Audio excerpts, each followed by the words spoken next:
하태경이가요.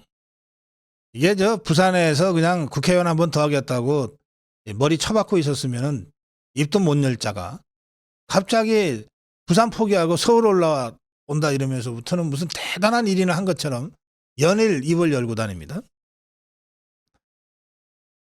하태경이가 페북에다 이렇게 썼어요. 국민의힘은 과거에 정권 탓, 야당 탓만 하고 책임을 떠넘겼다 이렇게 썼어요. 그래서 국민들로부터 외면받게 됐다 이런 말이거든요. 이거 잘못됐습니다. 하태경이가 이 정치를 잘 몰라가지고 전혀 분석을 엉뚱하게 하고 있습니다. 과거 정권 탓, 야당 탓만 하는 바람에 국민이 외면한 게 아니라 과거 정권 탓, 문재인 책임, 이재명 책임을 사법적으로 제대로 묻지 못하는 바람에 국민들이 실망해서 등을 돌린 거예요. 그렇지 않습니까, 여러분? 윤석열 정부 출범 후 우리 자유파가 뭐 다른 거 원했습니까? 딱 한 가지 요구했잖아요. 문재인, 이재명 구속. 이거 윤석열 정부 출범 후에 처음으로 터져나온 목소리도 아니잖아요. 그 훨씬 전부터 2019년에 조국 사태, 조국 구속, 문재인 사퇴를 요구하면서 광화문에 모였던 그때부터 대선 기간 내내 우리가 요구했던 게 뭡니까?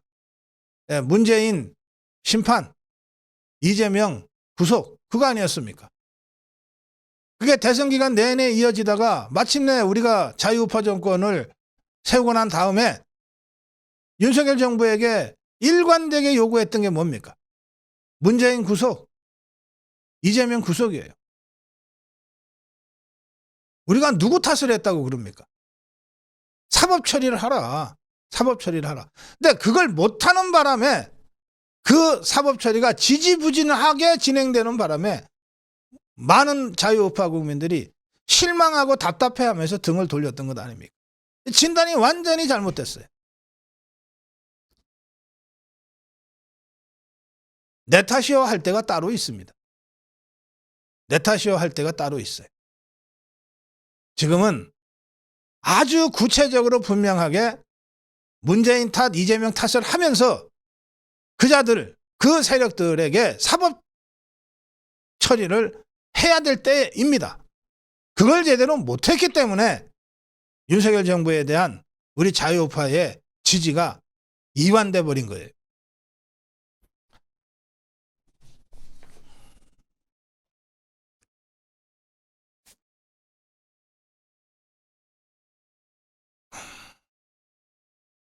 또 이 하태경이란 자 생각이 다르면 입을 열어서 말하는 모든 것이 다 다를 수밖에 없어요.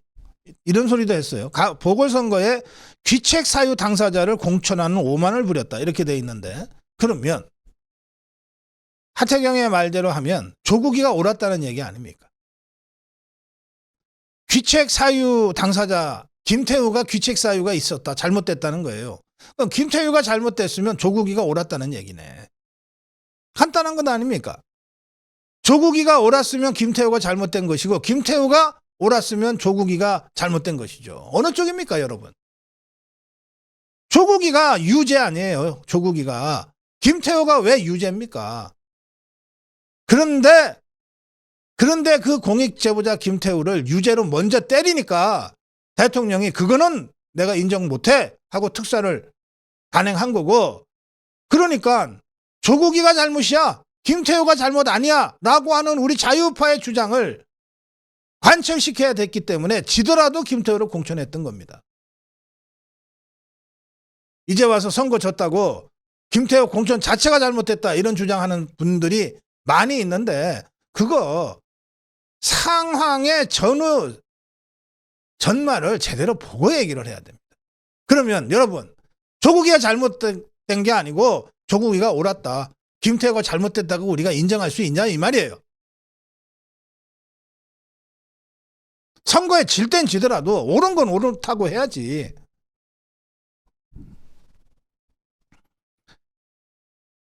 야당을 설득하는 노력도 부족했다 그랬어요. 야당을 설득하는 노력도 부족했다. 여러분, 저 흉악한 야당 말이죠. 저게 그냥 야당입니까? 종북 주사파. 저것들 3월 9일 날, 3월 10일 날 새벽에 윤석열 대통령 당선이 확정됐어요. 그리고 5월 10날 대통령에 취임을 합니다. 그런데 대통령의 취임도 하기 전인 4월 중순에 저 종북 주사파들이 윤석열 퇴진을 외치면서 촛불을 들기 시작해요. 대통령의 취임도 하기 전에 윤석열 대통령 퇴진시키겠다고 촛불 든 저자들하고 대화를 우리가 소홀히 했다는 거예요. 지금 하태경의 주장은. 이거 우리가 어떻게 인정합니까?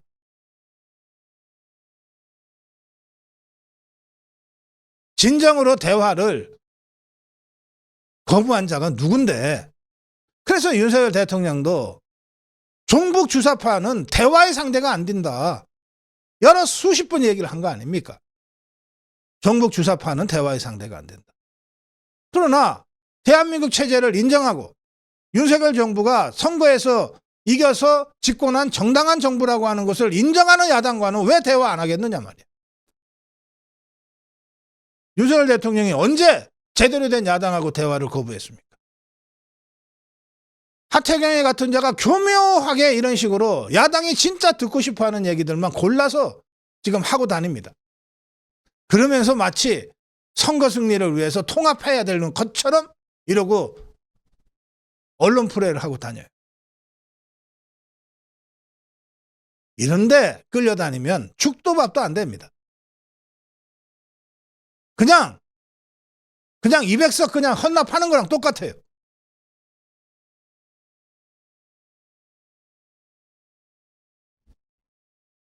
그래서 제가 통합의 이름으로 야합이 시작됐다.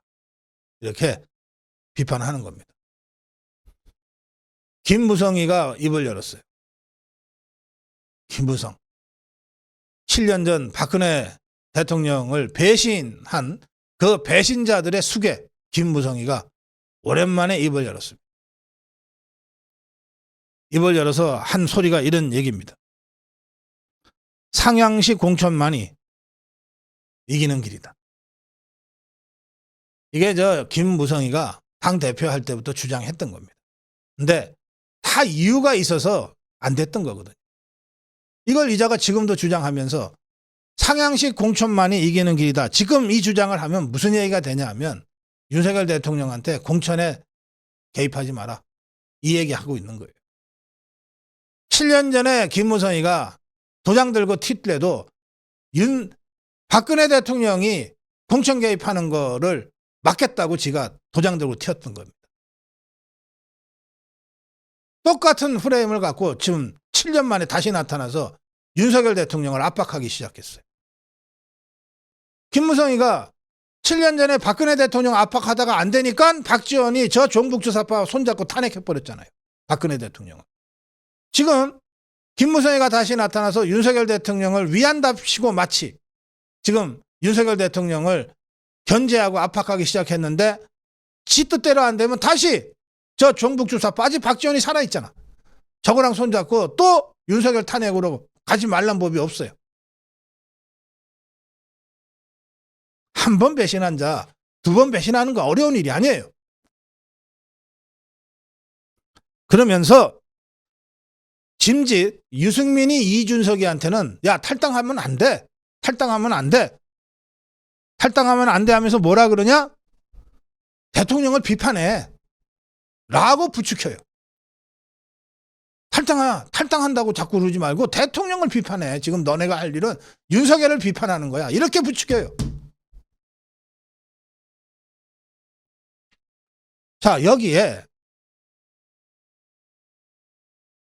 제가 아무리 봐도 정치 초년병에 불과한 김예지라는 최고위원이 이번에 지명직으로 지도부에 들어갔어요. 이 김예지라는 자가 처음으로 한 일이 현수막 내리는 것 아니었습니까? 정쟁 유발 현수막 내린다 그러면서 그야말로 품격 있고 격조 있는 72비를 가리는 우리 쪽 현수막을 다 내려버렸어요. 그러면서 정치적 메시지는 하나도 없는 무슨 민생 속으로 이 메시지로 다 지금 플래카드를 교체했어요. 이 김예지가 최고위원 중에 하나니까 이제 계속 입만 열면 뉴스가 되는 거예요. 특히 좌파 언론이 좋아할 말들을 지금 계속합니다. 뭐라 그랬냐? 이준석이 유승민이를 포용해야 한다. 다양한 목소리를 열어두는 게 중요하다 이랬어요. 이 김예지라는 정치인은 그 시각장애를 갖고 그 안내견과 함께 생활하고 있는 비례대표고, 그래서 우리 고성국 TV에서도 여러 차례 초청을 해서 그런 사연을 전하고 또 그 안내견과 함께 하는 모습도 전하고 했습니다. 그 인간적으로 우리가 관심을 보여야 되는 것은 그런 것이고, 그러나 정치적으로는 이건 말도 안 되는 소리를 지금 김예지가 계속하고 있습니다. 생각해 보십시오. 다양한 목소리를 열어둬야 한다. 포용해야 한다. 하는데 그 다양한 목소리 중에 여러분, 그놈 목소리도 포함이 돼야 됩니까? 그 영화 있죠. 그놈 목소리라는 영화 있죠. 예. 그 다양한 목소리 중에 그놈 목소리도 들어갈 수 있습니까? 어떻게 생각하세요, 여러분? 다양한 목소리 포용해야 되는데 그 다양한 목소리 중에 우리를 죽이려고 하는 목소리, 윤석열 대통령을 저격하는 목소리, 이런 목소리까지 다 다양한 목소리라고 다 포용해야 됩니까? 이준석이와 유승민의 목소리, 김무성의 목소리가 과연 윤석열 대통령을 애정으로 비판하는 그런 여러 다양한 목소리 중에 하나인 것 같습니까? 아니면 휘둘리면 탄핵해야 돼 라는 시퍼런 칼을 등 뒤에 감추고 있는 강도들의 목소리 같이 들리십니까? 어느 쪽입니까, 여러분? 그냥 말만 해서는 다양한 목소리 열어두는 게 중요하다는 말 자체가 아무런 문제가 안 돼요. 문제는 그 다양한 목소리로 위장된 등에 칼을 숨기고 있는 적대적인 목소리들이에요. 그것까지 우리가 포용해야 됩니까? 통합의 이름으로 야합이 버젓이 저질러지고 있다. 통합의 이름. 저는 김예지가 뭐 이런 것들을 다 알고 공작적으로 이런 발언한다고는 생각하지 않습니다.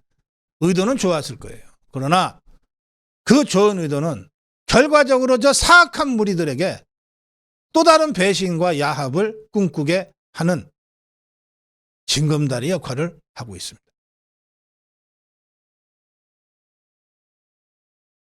통합의 이름으로 자행되고 있는 이 야합을 초전박살해야 될 엄중한 전국 상황이 계속되고 있다. 네, 오늘 고성국 칼럼이었습니다. 네, 고성국 칼럼입니다. 인요한 혁신위원회. 제가 어제 포천에서 토크쇼를 하면서 앞에 모두 발언으로 인요한 혁신위원회를 어떻게 생각하는지를 쭉 제가 설명을 드렸어요. 저는 일단 인요한 혁신위원장에 대해서는 아주 훌륭한 사람이다, 이렇게 높게 평가합니다.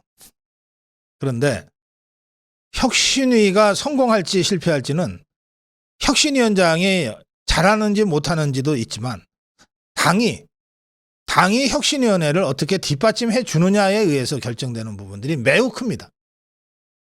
그래서 제가 인요한 혁신위를 보면서 인요한 혁신위원장은 훌륭하다. 인요한 혁신위는 잘 뛰었다. 그런데 인요한 혁신위가 성공할 가능성은 현재로서는 절반 이하다. 왜? 당은 여전히 김기현이가 잡고 있으니까. 이렇게 생각합니다. 자, 한번 살펴보겠습니다. 인요한 혁신위원장은 어제 기자들한테 이렇게 얘기했어요. 고 이건희 삼성회장 말씀 중에 와이프하고 아이만 빼고 다 바꾸라. 이런 말이 깊이 와닿는다. 국민의힘 많이 바뀌어야 한다. 또 혁신이가 뭐 할 거냐 한마디로 얘기하면 통합하겠다고 난 대답하고 싶다. 생각은 달라도 사람은 미워하지 말자. 는 정신으로 통합해 나가겠다. 이런 말도 했습니다. 이 인요한은 전라북도 전주 출신이고요. 4대째 한국에서 살고 있는 그런 미국인이고, 그리고 연세대 의대 재학 중에는 지금도 연세대 의대 세브란스에서 중요한 역할을 하고 있죠. 5.18 민주화 운동 당시에 광주 시민군과 외신 기자 사이에 통역도 맡았어요. 광주 현장에 있었어요. 또 92년에는 한국형 앰뷸런스를 직접 설계 제작한 공로를 인정받아서 2012년에 특별 기화 1호로 한국인이 된 사람이에요. 그리고 그해 2012년 12월에 박근혜 대통령이 대선에서 승리한 후 박근혜 인수위원회에서 국민통합위원회 부위원장을 맡았어요. 저희 고성국 TV하고도 인터뷰를 한 적이 있고, 이승만 대통령, 박정희 대통령에 대한 인요한 혁신위원장의 인식은 어떤 자유파보다도 더 분명한 정치적, 이념적 방향성을 보여주고 있습니다. 이승만 대통령, 박정희 대통령을 평가하면서는 미국의 링컨 대통령보다도 더 위대하다. 이런 얘기도 할 정도로 우리 대한민국 근현대사를 이끌어온 이승만, 박정희 두 대통령과 우리 자유파에 대한 그 역사적 정치적 자부심이 아주 철철 넘쳐나는 사람이기도 합니다. 그래서 제가 인요한 위원장은 훌륭하다. 그리고 인요한 위원장이 이끄는 혁신위는 잘할 것이다. 이렇게 일단 평가합니다. 그런데 인요한 위원장이 당대표라면 더 걱정할 필요가 없죠. 그런데 지금 인요한 혁신위원회는 어디까지나 김기현 당대표, 김기현 지도부가 임명한 혁신위원회예요. 혁신위가 무슨 얘기를 해도 김기현 지도부가 다 최고위에서 표결로 결정을 해줘야만이 의미가 있게 되는 거예요. 그런데 이 김기현 지도부를 제가 믿을 수 없다는 거예요. 그래서 인요한은 훌륭하나 인용한 혁신위원회는 활동을 잘할 것으로 예상되나, 그러나 혁신이 성공할 가능성은 절반 이하다. 이렇게 제가 걱정과 우려를 함께 보이고 있는 겁니다. 보십시오.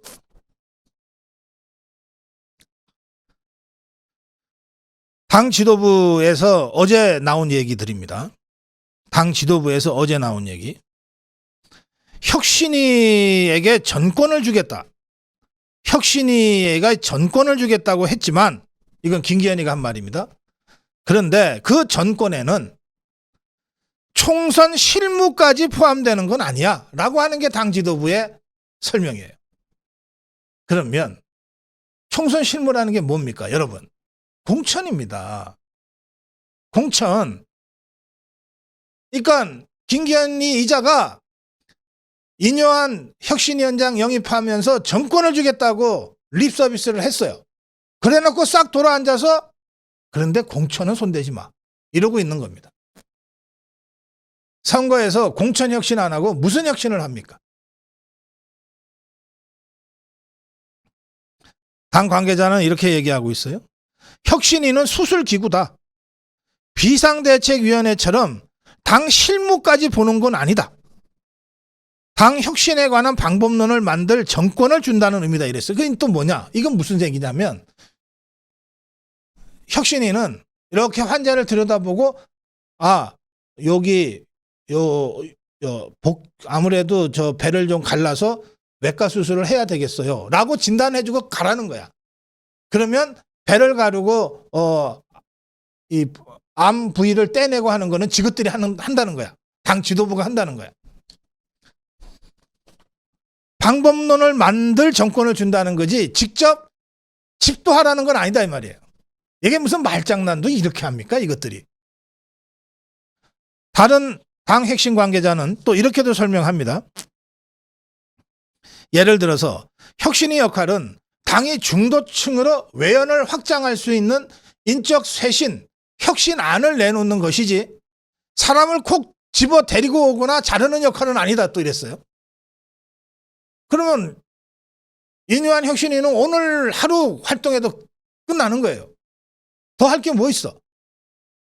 아니 혁신위가 이를테면 우리 자유우파 전체를 아우르면서 동시에 중도로도 확장을 해 나가야 돼 라고 방향만 정해주면 된다는 거 아니야. 나머지 자유우파 전체를 아우르는 구체적인 방법, 중도를 확장시키는 구체적인 방법, 그걸 위해서 누구를 데려오고 어쩌고 저쩌고는 김기현 지도부의 몫이라는 거예요. 그거까지는 손대지 말라는 거예요. 제가 왜 제목을 이렇게 달았는지 아시겠죠? 혁신위원장으로 인요한을 영입해 놓고 바로 발목 잡고 있는 게 김기현입니다. 김기현이는 립서비스하고 다른 최고위원들이나 당직자들을 시켜서 할 수 있는 게 하나도 없도록 지금 만들고 있어요.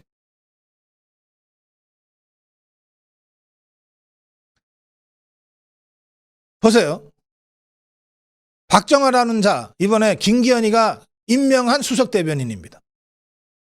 박정아가 수석대변인, 당 수석대변인이에요. 그러면 대변인이 지 개인 생각 갖고 논평하는 거 봤습니까? 다 김기현 대표의 생각이에요. 당 대표인 김기현이한테 다 물어보고 이렇게 논평하는 겁니다. 박정아가 뭐라고 논평했냐? 혁신 인재영입 공천은 구분해야 맞지 않나 라는 게 나 개인 생각이다 이랬어요. 혁신과 인재영입과 공천은 구분해야 한다.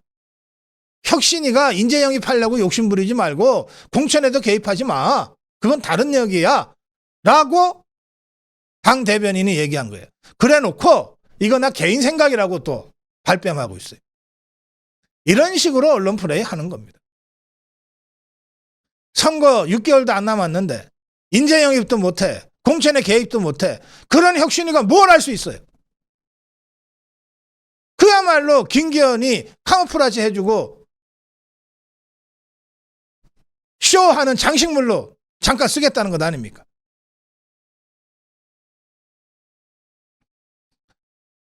무슨 혁신안을 다뤄도 당헌 당규 개정, 최고위 의결을 거쳐야만 실효성이 있어요.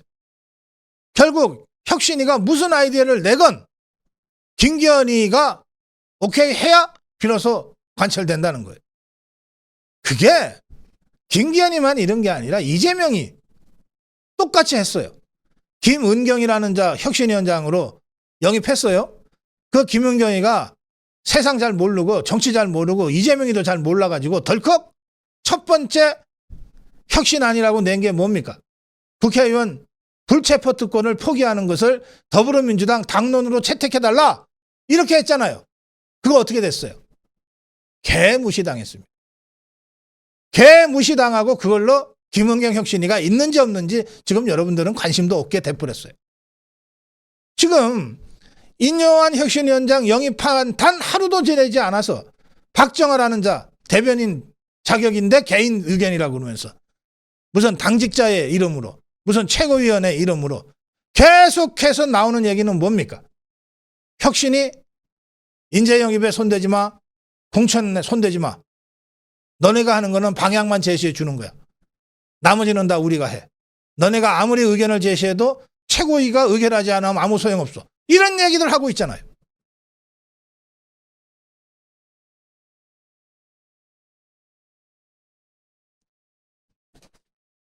그래서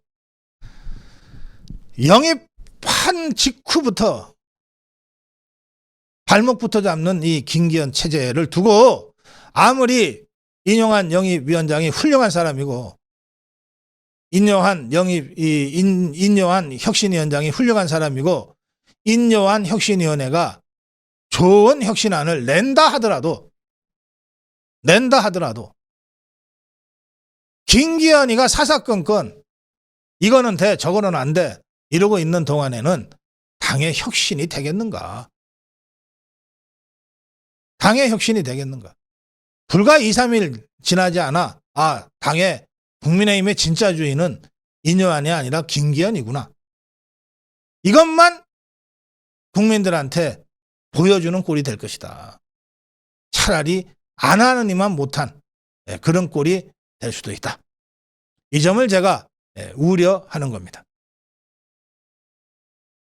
정말로 제가 분석 예측한 대로 안 됐으면 좋겠어요. 어렵게 영입한 인용한 위원장이 제대로 된 혁신위원장으로서 당을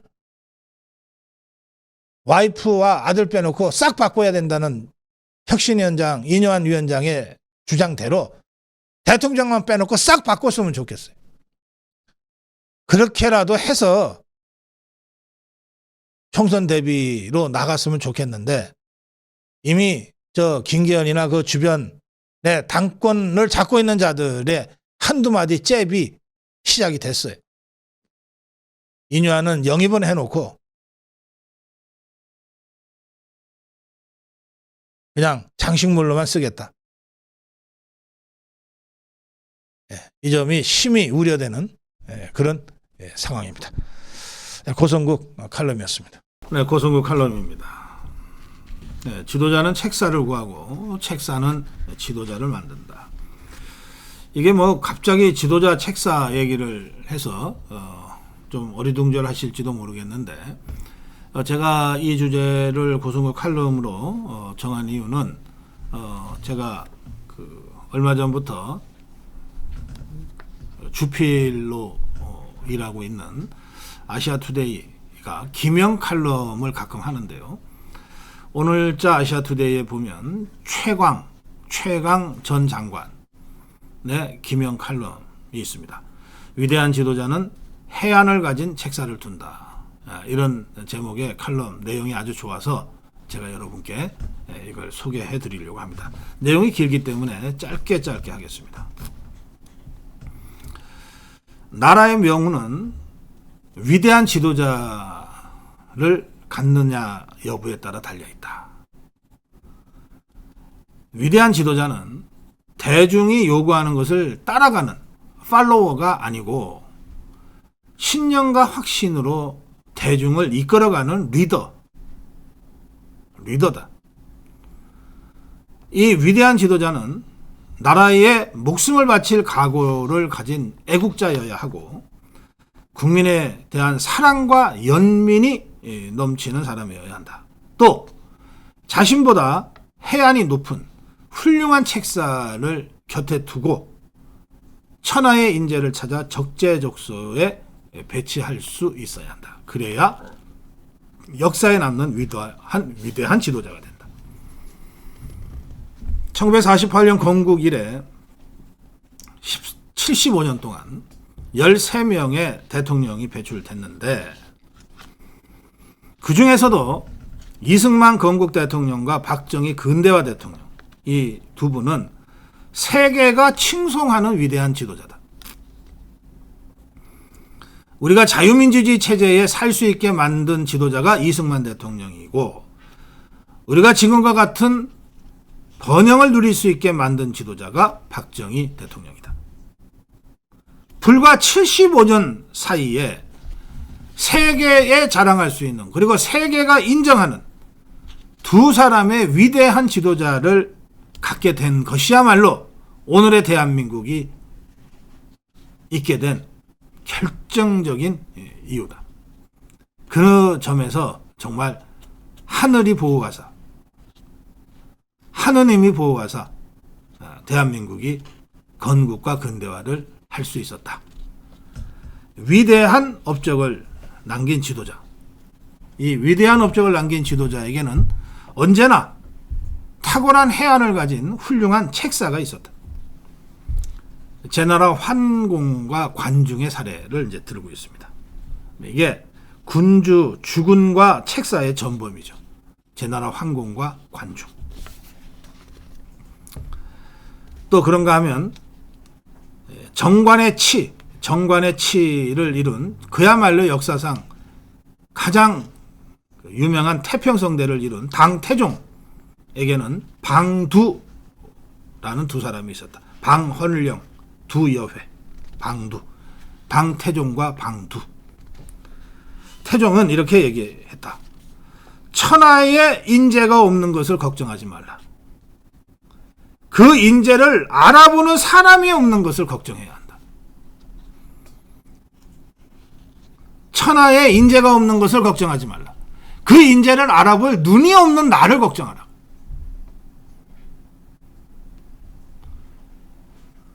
제가 김기현으로는 안 된다고 여러 차례 얘기할 때 많은 분들이 대안이 뭐냐고 그래요.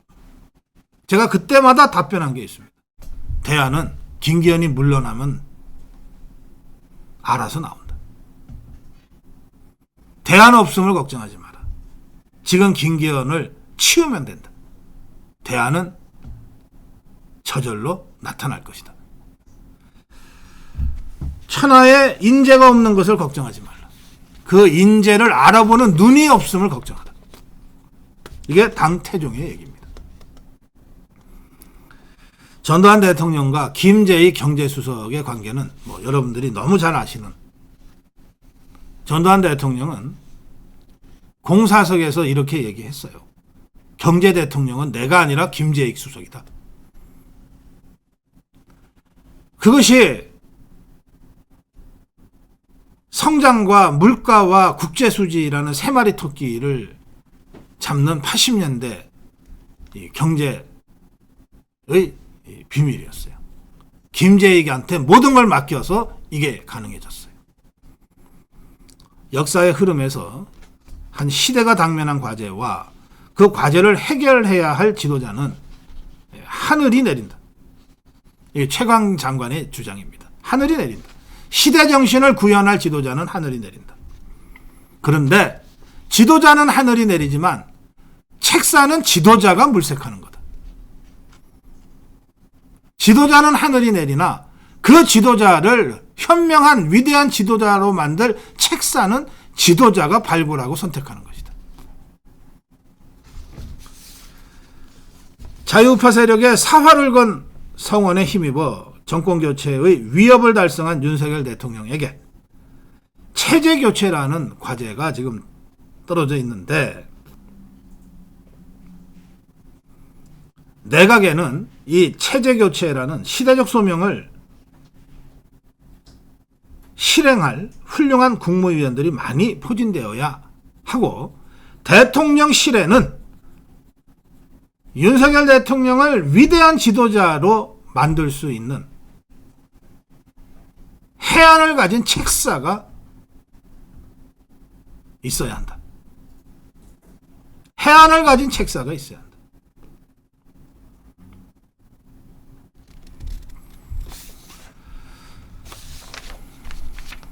지금 우리에게 윤석열 대통령과 윤석열 정부에게 가장 부족한 점을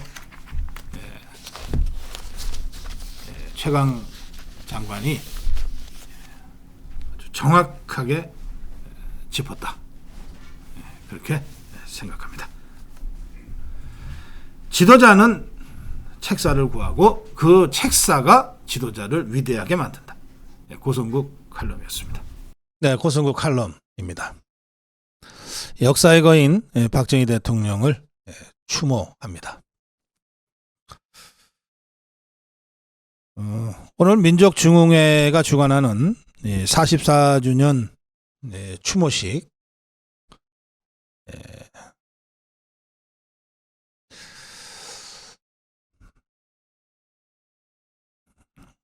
이 추모식을 생각하면서 추모의 말씀을 먼저 고성국 칼럼을 통해서 몇 말씀 드리겠습니다.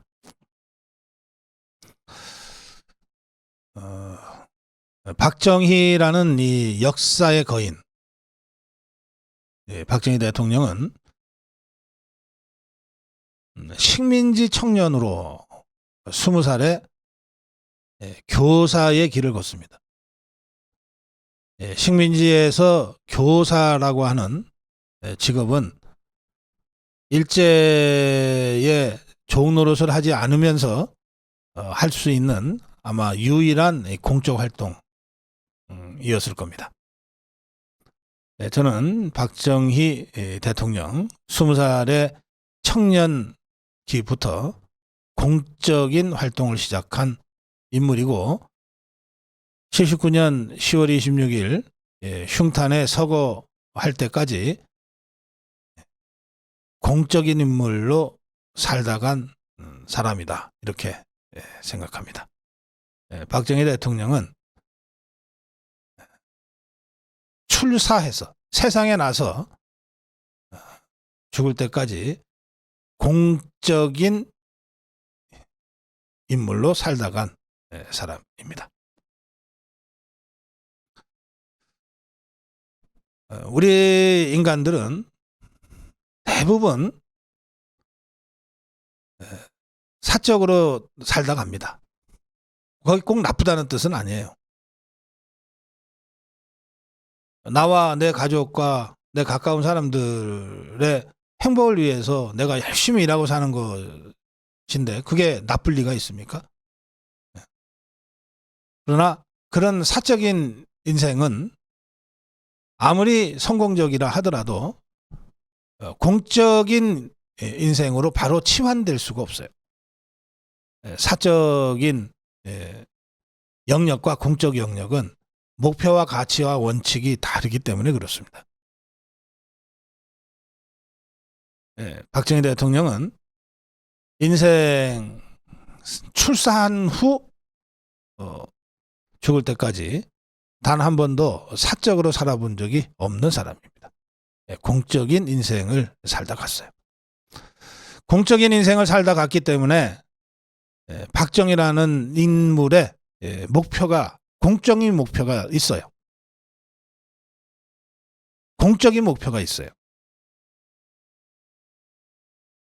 저는 두 가지였다고 생각합니다. 하나는 우리나라 우리 국민 절대 빈곤에서 해방시키자. 이게 20살부터 62세까지 42년간의 공적인 인생을 살다간 박정희라는 인물이 한시도 놓지 않았던 화두였다고 저는 생각합니다. 절대 빈곤에서 벗어나자. 사실 절대 빈곤에서 벗어나자는 이 절절한 염원은 우리 5천년 역사 내내 우리가 갖고 있었던 염원이기도 해요. 우리가 5천년 역사 하지만 언제 단 한 번 정말 배부르게 먹고 등 뜨시게 그렇게 편안하게 잤던 적이 있습니까? 그 절대 빈곤을 넘어서자. 절대 빈곤을 이겨내자. 이게 42년을 공적인 인물로 살아간 박정희 대통령의 일관된 목표였다고 저는 생각합니다. 그게 전 세계를 놀랍게 한 근대화 산업화로 나타난 거죠. 두 번째는 공산당과의 투쟁이었습니다. 공산당과의 투쟁. 어릴 때 인생의 모델이자 스승이었던 셋째형 박상희의 영향을 받아서 일시적으로 남로당 활동을 했던 박정희는 여수 순천 반란 사건 후 잡혀서 사형당할 위기에 처합니다. 그 상황에서의 그 사상적 전환, 이것이 반공주의자 박정희를 만들어냈습니다. 그 후 박정희는 단 한 번도 이 반공의 길에서 벗어난 적이 없습니다.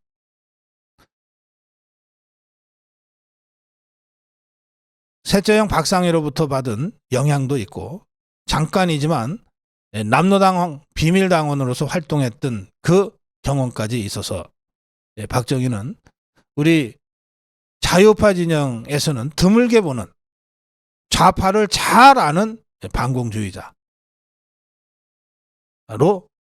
활동할 수 있었습니다. 좌파를 잘 아는 그들의 전략과 정수를 정확하게 이해하고 예측할 수 있는 그런 반공주의자 박정희. 따라서 박정희 대통령이 정권을 잡은 1961년부터 79년까지 18년 동안 이루어진 김일성 세력과의 이념 전쟁에서 박정희 대통령은 수없이 많은 생명의 위기를 넘어서서 끝내 김일성을 이기고 김일성 체제를 이기는 체제 경쟁에서의 승리를 가져올 수 있었습니다. 절대 빈곤으로부터의 해방, 그리고 공산당과의 투쟁에서의 승리. 이 두 가지가 없었다면 대한민국은 지금 존재하지 않습니다. 우리가 역사의 거인 박정희를 추모할 때 이 두 가지, 절대 빈곤으로부터의 해방, 그리고 공산당과의 체제 경쟁에서의 완벽한 승리. 이 박정희 대통령이 18년간의 집권을 통해서 일구어낸 이 두 가지 역사적 승리에 대해서 깊이 성찰해야 된다고 생각합니다.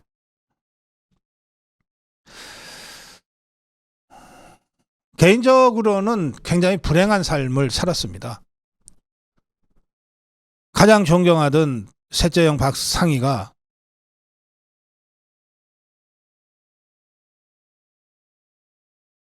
경찰 총에 맞아 죽는 거 또 보아야만 했고,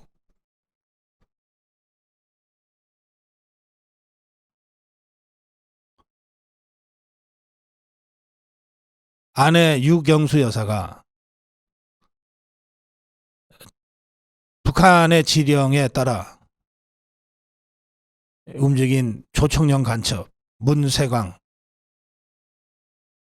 흉탄에 쓰러지는 모습을 현장에서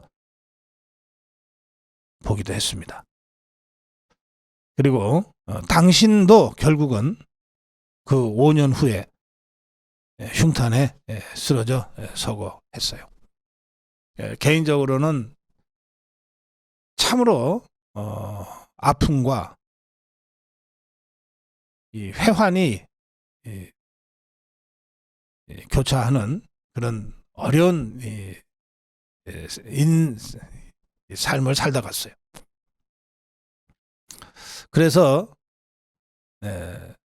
거인 박정희를 생각할 때 그 박정희 대통령의 그 말년의 쓸쓸함을 느끼게 해주는 그 뒷모습을 보면서 많은 분들이 지금도 눈물 짓는지도 모르겠습니다.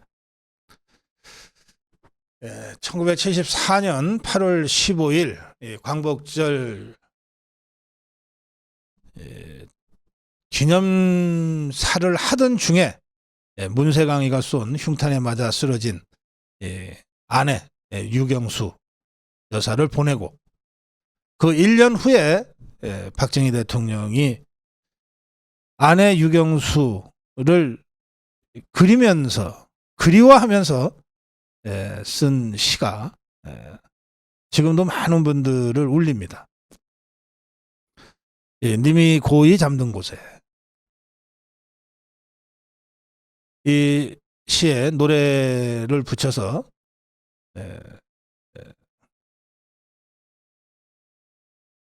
지금 우리가 이 추모곡으로 들을 수가 있습니다. 님이 고이 잠든 곳에.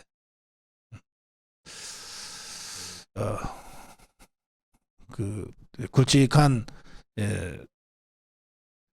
그 베이스의 남성 가수의 노래도 있고 또 조수미 소프라노의 노래도 있는데 님이 고이 잠든 곳에를 여러분들 오늘 한 번씩 꼭 들으시면서 같이 추모하시면 어떨까 싶습니다.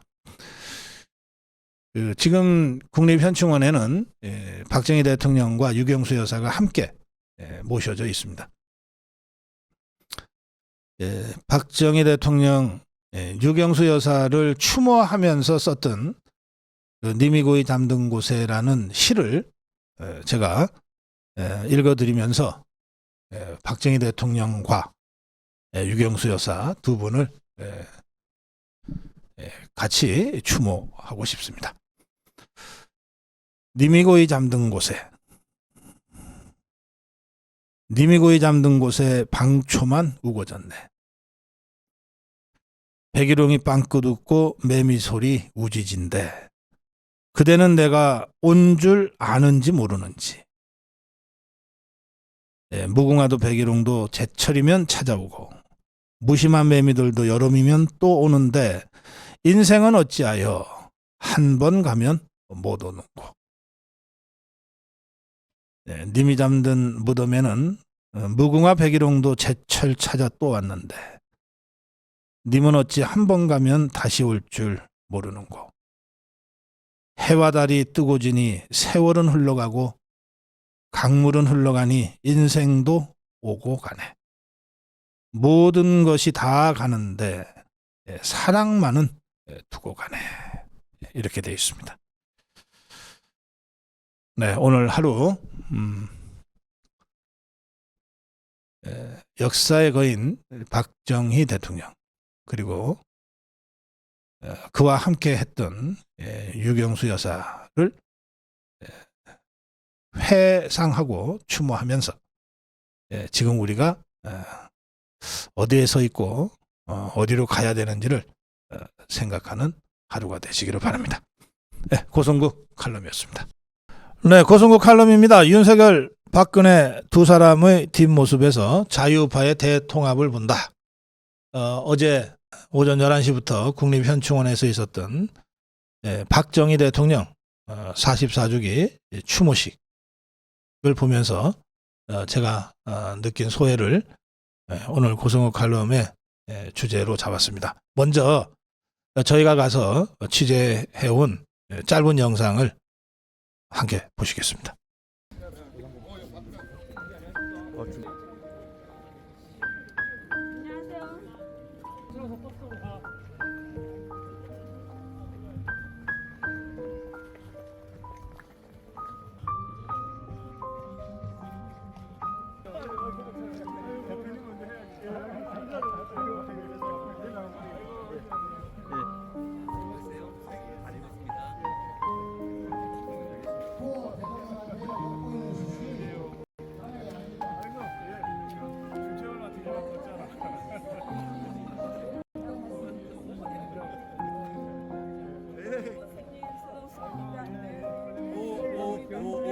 아이고 미안합니다. 맨날 만나는데.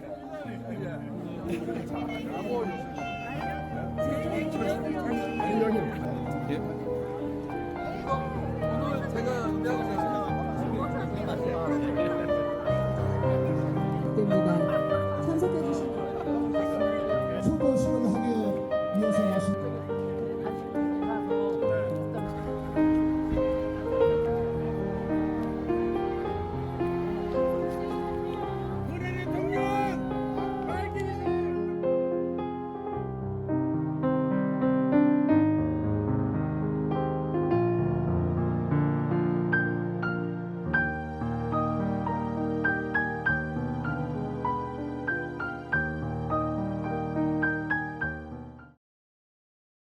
네. 아마 퇴임 후 박근혜 대통령의 모습을 우리가 간간히 봤는데 어제가 아주 제일 편안하고 여유 있는 그런 모습이었지 않았을까 생각합니다.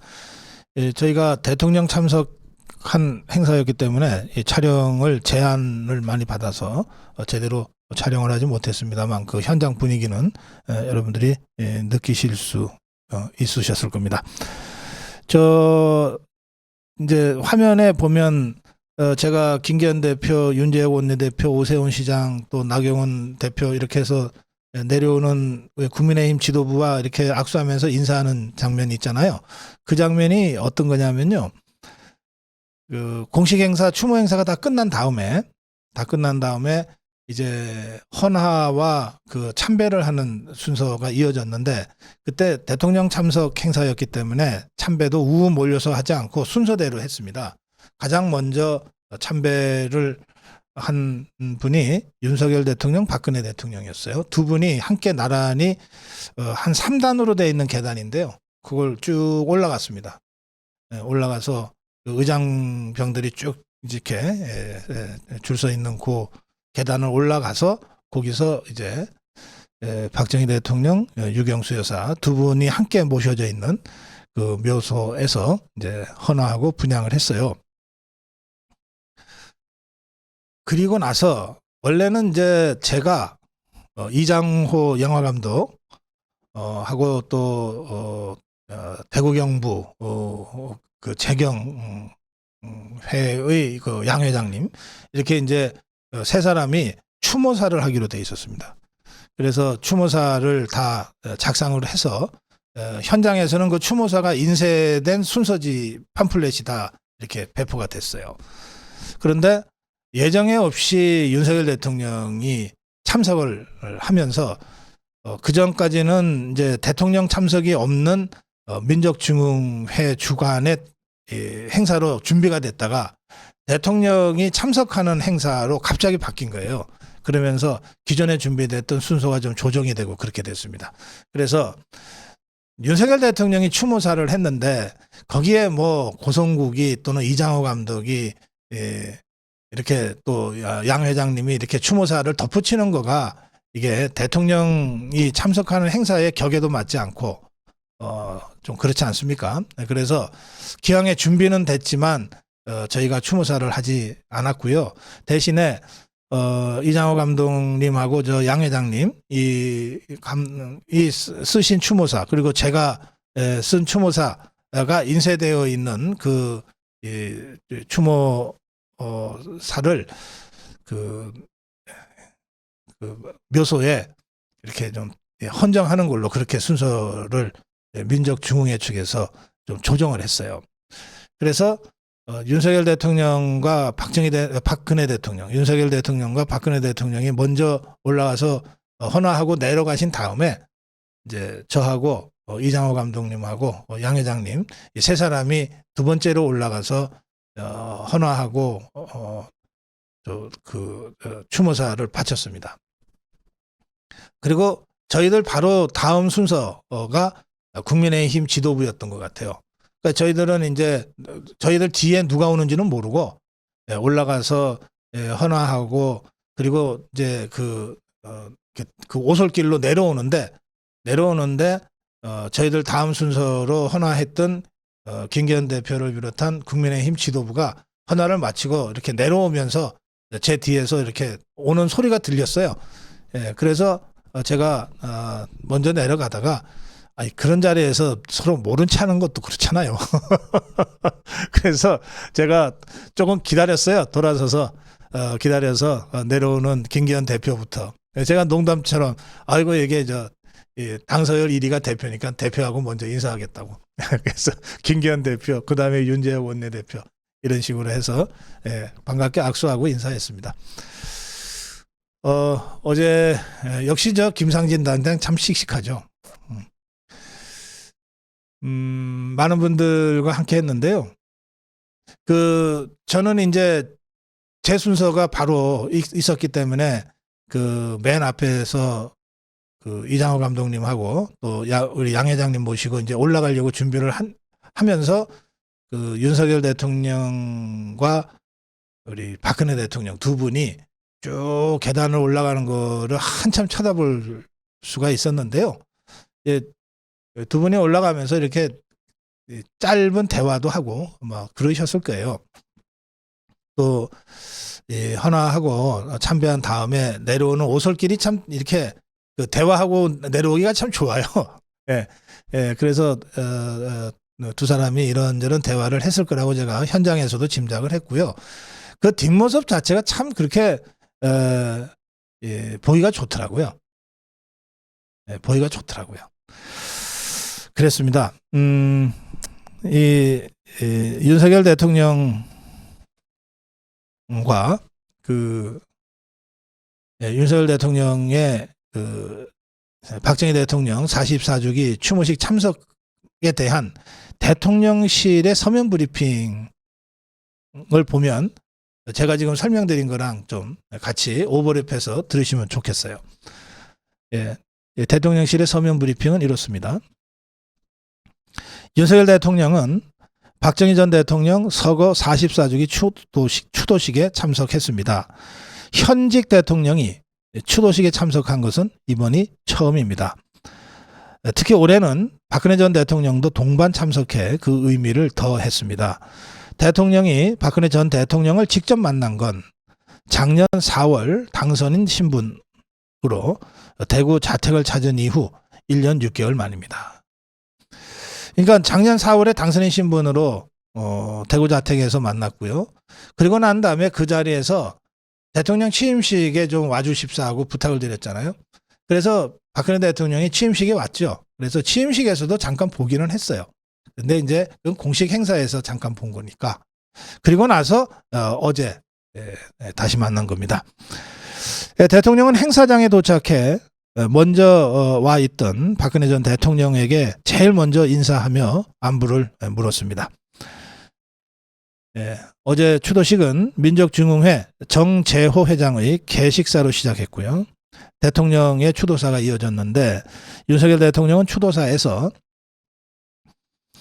박정희 대통령께서는 하면 된다는 기치로 국민을 하나로 모아 이 나라의 산업화를 강력히 추진하셨다. 순방 때 만난 각국 정상들이 박정희 대통령이 이룬 압축 성장을 부러워했다. 그럴 때마다 각국 정상들에게 박정희 대통령을 공부하시라.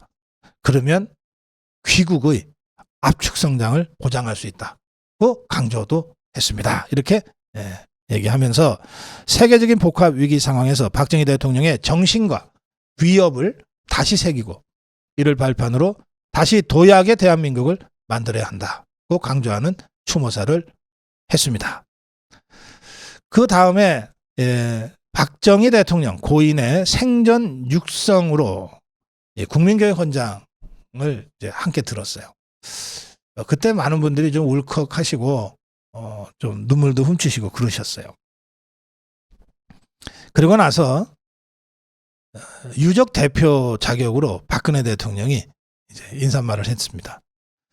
박근혜 대통령은 해외 순방에서 돌아오시자마자 곧바로 추도식에 참석해 주신 윤석열 대통령께 심심한 사의를 표한다고 먼저 인사를 하고 돌이켜보면 대한민국은 건국 이래 위기가 아니었던 때가 없었다. 하지만 우리 위대한 국민은 이 모든 어려움을 이겨냈고 오늘의 번영을 누리고 있다.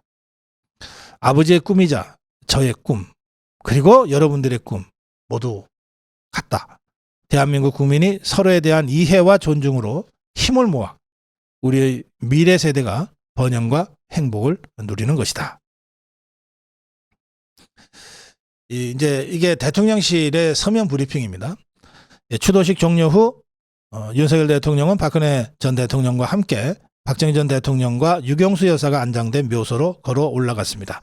그리고 헌화 및 분향했습니다. 그리고 대통령 윤석열 대통령은 박근혜 전 대통령과 오솔길을 걸어 내려오며 대화를 나눴습니다. 여기까지가 대통령실의 서면 브리핑입니다. 이 서면 브리핑을 보시고 저희가 보내드린 영상과 제 설명을 이렇게 오버랩 시키시면 어제의 그 장면이 여러분들 이렇게 좀 떠오르실 겁니다. 어제 행사와 관련해서 언론은 이렇게 보도하고 있습니다. 4박 6일간의 사우디아라비아 카타르 국빈 방문을 마치고 어제 26일 오전 8시 40분께 서울 성남시 서울공항으로 귀국한 윤석열 대통령은 옷만 검은색 양복으로 갈아입고 곧장 서울 동작구 국립현충원을 향했다. 예, 추도식은 1979년에 서거하시고 난 다음 해인 1980년에 이제 시작이 됐는데 현직 대통령이 참석한 것은 이번 윤석열 대통령이 처음이다. 공식 행사를 마친 뒤 윤석열 대통령은 유족 대표인 박근혜 대통령과 단둘이 길을 올라 묘역을 참배하면서 이런저런 대화를 나눴는데 하면서 대화 내용이 잠깐 소개됩니다. 중앙일보에는 박근혜 대통령은 장거리를 다녀온 뒤에 바로 추도식에 참석해 주셔서 감사드립니다. 순방 성과도 좋았다고 들었습니다. 이렇게 인사를 했고 윤석열 대통령은 순방을 다녀보면 우리 대한민국을 부러워합니다. 그러면 제가 딴 거 할 거 없다. 박정희 대통령을 공부하면 된다고 얘기합니다. 이렇게 두 사람이 대화를 나눴다고 합니다. 윤석열 대통령은 800여 자 분량의 그렇게 길지 않은 추도사에서 박정희라는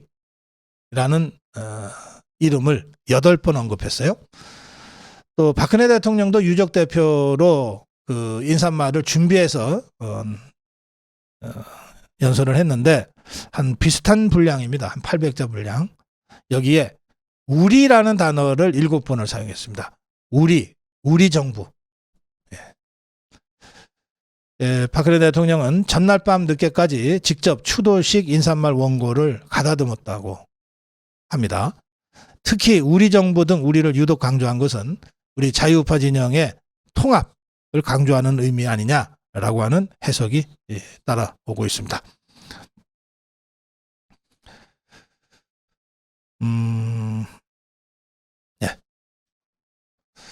저는 어제 우리 자유우파가 여러 가지 이 안팎의 어려움에도 불구하고 큰 고비를 하나 넘었다고 생각합니다.